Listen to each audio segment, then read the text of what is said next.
Bonjour à tous et bienvenue sur votre chaîne YouTube, la société en jeu.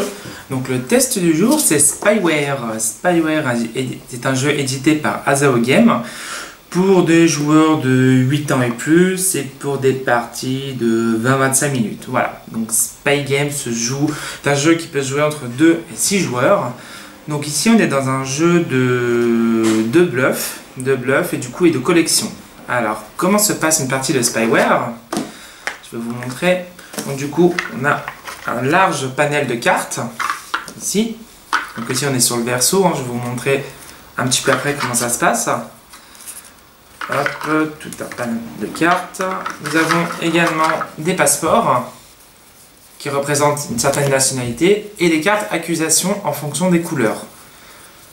Donc on trie ensuite en fonction des couleurs. Partons du principe que nous jouons à 2.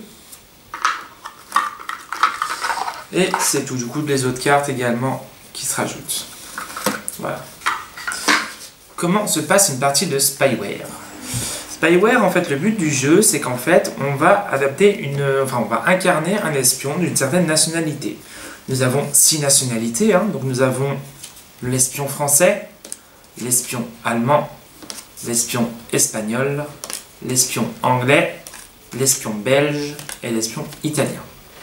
Nous avons donc 6 nationalités. En fonction du nombre de joueurs, du coup, nous allons piocher une carte passeport, parce que du coup, au niveau du verso, c'est identique pour tous. On va mélanger et on va distribuer à tous les joueurs autour de la table une carte passeport. Du coup, cette identité est secrète et devra rester secrète jusqu'à la fin de la partie.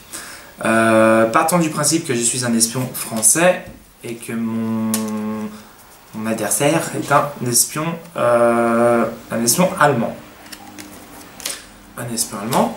Du coup, chaque joueur va récupérer des cartes accusations liées à sa couleur, qui représentent chacune toutes les nationalités du jeu. Voilà, donc on reconnaît au drapeau.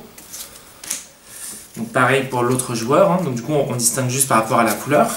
Et nous allons piocher un certain nombre de cartes. Donc nous allons d'abord, avant de piocher, étaler 5 cartes au milieu de la table, qui représentent les différentes nationalités. Donc on mélange, on peut avoir plusieurs nationalités identiques. Donc ici, on a un tirage très équilibré puisque nous avons un espion espagnol, un français, un belge, un allemand, un anglais. Et chaque joueur va donc piocher 3 cartes. Ces 3 cartes de départ. Donc du coup, si nous prenons l'exemple pour le joueur bleu, qui, rappelons-le, est un espion allemand, il a dans sa main deux cartes de nationalité belge et une carte de nationalité espagnole. À chaque tour, le joueur va piocher une carte et l'ajouter à sa main. Puis, il va choisir une de ces cartes et l'intervertir avec une carte existante. Comme ici, mon but est de récupérer des cartes allemandes, l'objectif principal est de récupérer une carte allemande. Donc, partons du principe que j'enlève un espagnol et je le remplace par l'allemand. Voilà, donc du coup, maintenant la carte espagnole est disponible pour les autres joueurs et je récupère une carte allemande.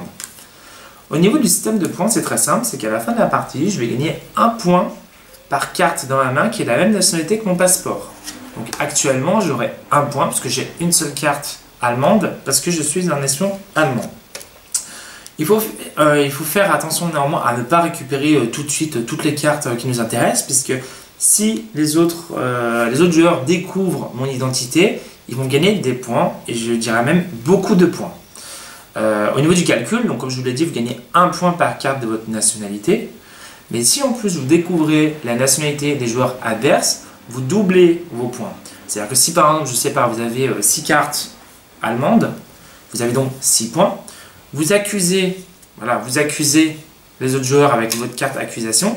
Si vous avez vous trouvez une nationalité adverse, du coup, vous doublez vos points, vous passez de 6 à 12. Si vous trouvez 2 nationalités adverses, si vous jouez à 3, 4 plus, du coup, vous triplez vos points, donc vous passez de 6 à 18, etc., etc. Donc le but est de faire un maximum de points dans votre main, tout en étant vigilant à rater le jeu adverse. Moi, je conseille du coup de bluffer, parfois prendre des cartes qui ne vous intéressent pas, au moins vous évitez que les joueurs adverses vous découvrent et marquent un maximum de points. Quitte des fois à laisser des bonnes cartes sur la table, parce que du coup, on peut perdre beaucoup. Les adversaires peuvent gagner beaucoup de points. Vous avez une possibilité aussi, lorsqu'il y a 3 3 nationalités identiques sur la table. Hein. Partons du principe qu'il y a ici 3 Belges. Et en admettant que, et ça marche uniquement si votre identité secrète n'est pas celles qui sont représentées sur la table. Et si vous êtes allemand, ici il y a 3 nationalités belges, vous avez la possibilité de dire je ne suis pas belge. Du coup, vous récupérez les 3 cartes, vous les mettez face à vous, face visible, vous complétez la rangée principale.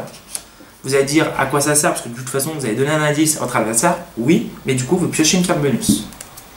Piochez une carte bonus, du coup, ce qui augmente vos nombres de cartes en main, et du coup, ben, ça augmente potentiellement vos nombres de cartes de votre nationalité.